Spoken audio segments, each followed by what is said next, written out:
Mind Your Farm Business on RealAgriculture.com is brought to you by RBC Royal Bank. As Canadian farms continue to grow, so does the need for talented employees who can help farmers reach their business goals. But how do you find and attract those individuals? And once you have them in your employ, how do you keep them? Welcome to Mind Your Farm Business. I'm Bernard Tobin. On this episode, we're going to take a closer look at what farmers can do to attract and retain top talent. Does it come down to money? Does paying top dollar automatically land you skilled, committed people? As a manager, when you hire employees, do you have the skills to keep them engaged? What role does benefits, performance reviews, and good communication play in keeping your help happy and committed?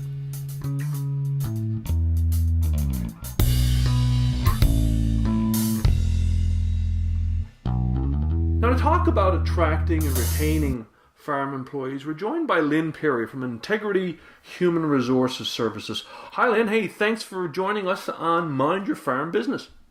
Hi, I'm excited to be here. Thank you for having me. Great. So, hey, when you start this process, what's the first step farmers need to consider to attract good employees? I think the first step that farmers need to take when considering how to attract candidates to their vacancies is really, what are my business needs? And not just what are my business needs within my daily operations, but what are my business needs as I look ahead at more, strategic planning. And one resource that I often recommend to clients that I work with in farming is the business scorecard offered by the Agri-Food Management Institute. Through using this tool, farmers are well equipped to learn more about their business needs within daily operations and outside of daily operations into more strategic long-term goals. By understanding what these needs are, but to understand what type of skill set they require from a potential employee to meet the need. Right. So what are farmers going to learn from that scorecard? Give us an example there. Okay, well, the scorecard focuses on 10 diverse aspects of the farmer's business plan. Really, it focuses on strategy, their target market, production, suppliers, finances, information and systems, the people, risks, responsibility, and succession planning. The farmer really is the vice president of their entire operation, and they do need to be understanding their business needs holistically and not in isolation of each other. The wonderful advantage that can present to a farmer is you may be able to find one person who can meet several different business needs. But if you don't truly understand where your gaps are and the types of skills you may need to fill them, you won't see that potential in your future applicants. Do we reach out? Do we go out to the labor market and post, job notices? How do we go from here? Well, by better understanding the needs of their business and the unique needs of their business, farmers can better strategically target the labor market to attract the right candidates with efficiency. So it's important to consider where to post job vacancies depending on the type of role. There's excellent job boards available in ag, and most of them are very effective. But you don't want to also forget your personal network. In my experience, many of the valuable candidates that I've been able to place or hire in past positions that I've had, I've met through my network. Mm-hmm. I've put the word out there that this is the type of position I'm hiring and these are the type of people I'm looking for, and the word gets out there. Ag tends to be a wonderfully connected sector to work in, and merely spreading the word can be very beneficial when recruiting. Another thing that I've always encouraged farmers to do, because sometimes as it relates to human resources, we're working within fixed budgets most of the time. So we can attract the right candidates, and that doesn't have to come at a high cost. I have definitely supported my clients in accessing professional associations and post-secondary institutions to promote their job postings for free. Right. And the wonderful thing about especially the post-secondary institutions is that they don't just reach their student body base, but they also have a huge reach to their alumni. And so I would always encourage farmers to check out those types of things if those are the skill sets you require. Right. So that could be, for example, the University of Guelph or, the U of A in the West. Conestoga College, local to us here, has excellent food technology programs. Right. So we don't just need to, we want to create the largest applicant pool as possible. Right? In similar to playing the lottery, the more times you play, the more likely it is that you will win.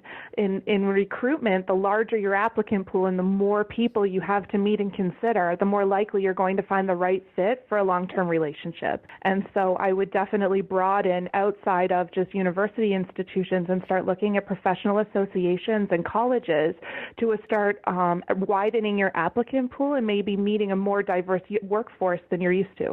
Talk about how important it is for farmers to sort of tell their story. Because if I'm looking for a job, maybe I want to work for the best farmer. I want to work on the best farm. How important is it for farmers to almost tell their own story, to build a brand in their community and in their industry, so good employees look for them? I think it's really important, again, to come back to farmers really need to know their business, and they need to be pre-prepared to speak to their business. Right? To come up with that canned elevator speech that really presents what they do and their values very well. The labor market is just like any market. It has elasticity, and there's times when it's an employer market, when it's an employee market, or a workers market. That's a key thing too, because farmers are competing against a lot of other sectors for employees, especially in rural areas of Canada. We see less people in rural areas, and it's a tough competition now. It can be a tough competition. Knowing your business is going to enable you to stand out. I think that we're no longer in a recession, so we're no longer in a place in the labor market where people are willing to just accept any job in order to pay the bills. People have the ability to be a little bit more choosy. And I think especially in ag, because we do tend to be such a close-knit sector, people are very well connected. So as much as you are interviewing your potential candidate to determine if they really fit you and your unique operation, they're also interviewing you to determine if your unique operation fits them. And so and it's always nice if the candidate is able to determine in the recruitment process that they're no longer interested. Right. That assists the farmer with a lot of efficiencies when times are tight and you're trying to recruit. It's so much better to find out if a relationship's not going to be a good fit in the early stages than after an employment contract has been signed. Talk about that interview process. You're both being interviewed. What type of things should a farmer prepare to be talking about in an interview or even in a job posting? I think that vision, mission, and values. I think sometimes we overlook. We see it as more of the softer side of the business and maybe not as important as other things, but yet it really does set the tone for everything that happens within one's business, including recruitment.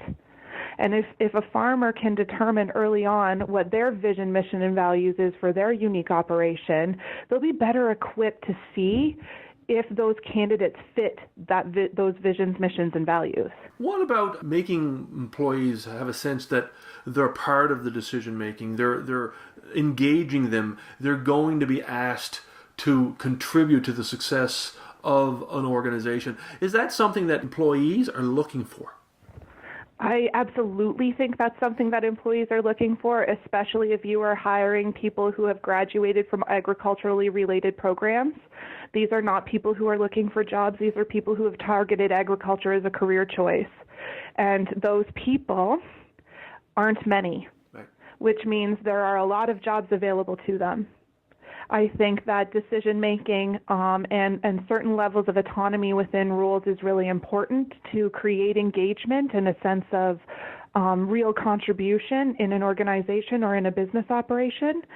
I also think that it is really important to understand that buy-in for an organization comes through clear, consistent communication.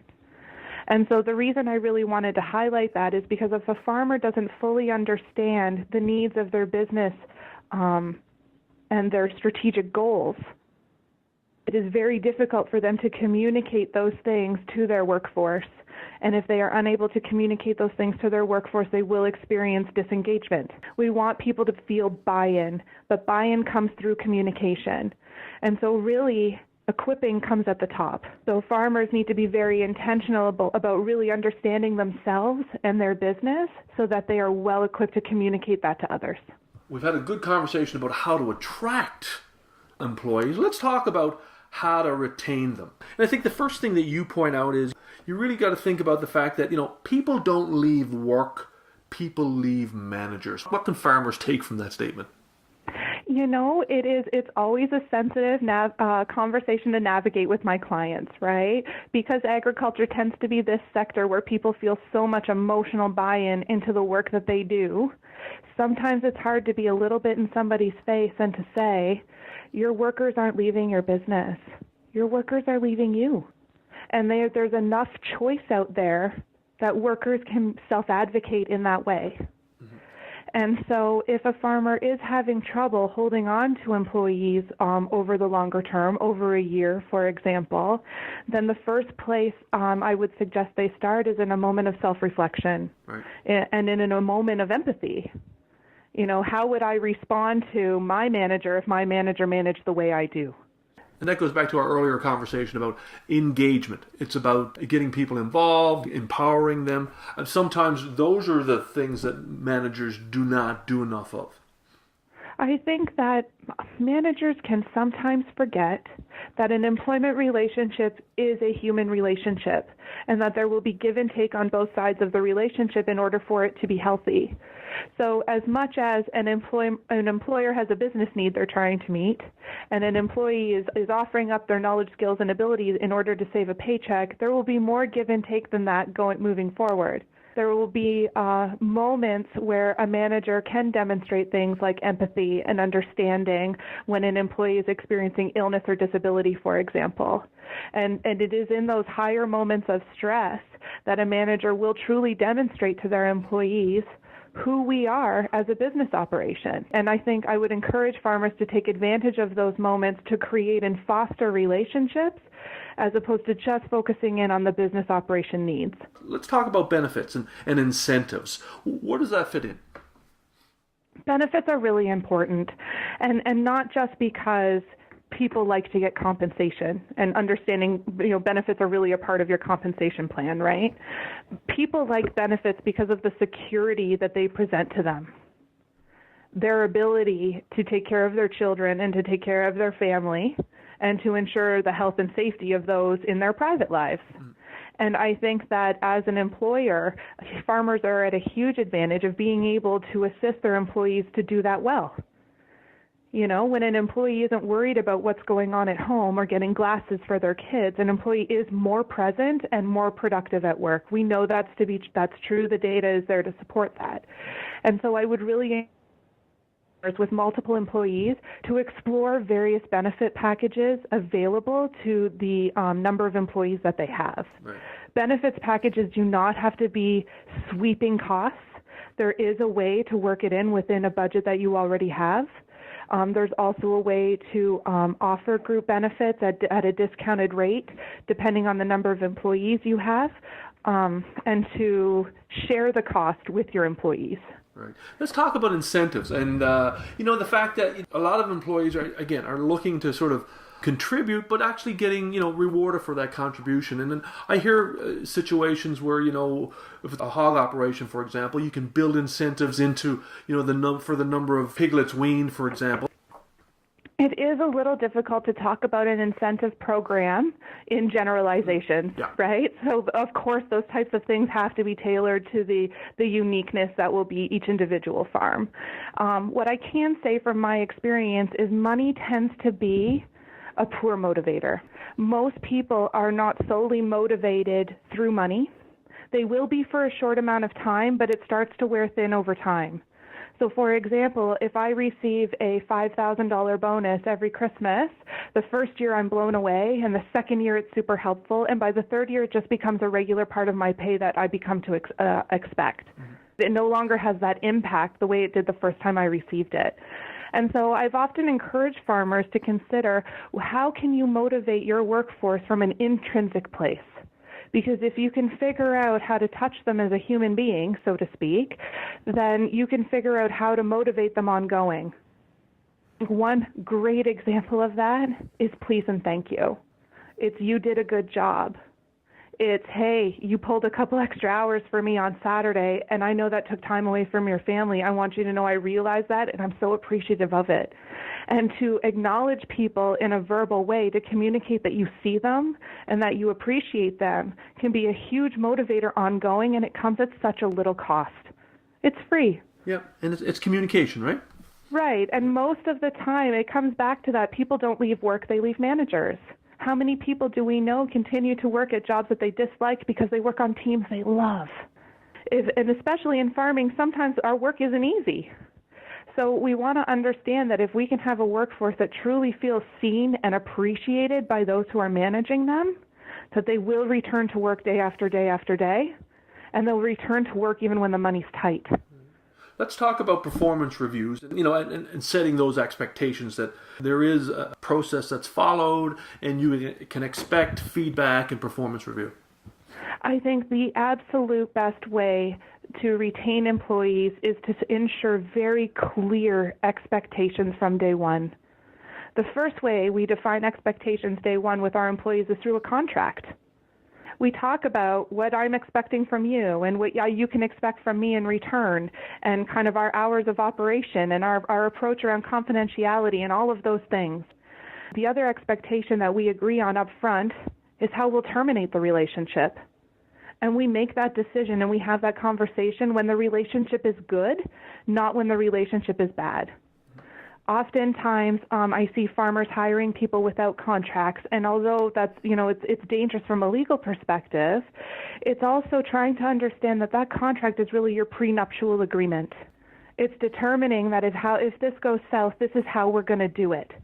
And it is so helpful when the relationship doesn't go the way that you thought it might, because the rules of engagement have already been agreed to. So it's about fairness, about consistency, and that contract helps to provide that. It sets the tone. It sets the tone. I think from there we start to talk about, what are my performance expectations? And sometimes I have to say to farmers, we don't have the right to be angry about expectations we didn't make clear. And so I would really reinforce to those in a farming operation to ask themselves, how have I communicated my expectations? How did I ensure everyone knew and understood? One thing I'm always interested in is in any job I get is an employer's commitment to training and growth. How important is it for employers to realize that, hey, part of what I need to do is I need to invest in my employees? I do think that if you want your employees opportunity within your business, then you need to see the opportunity within your employees. I love hearing the stories about the farm laborer who's now my foreman, who's now my finance person, because the farmer really saw the opportunity within that employee and invested in them. And it paid off in spades.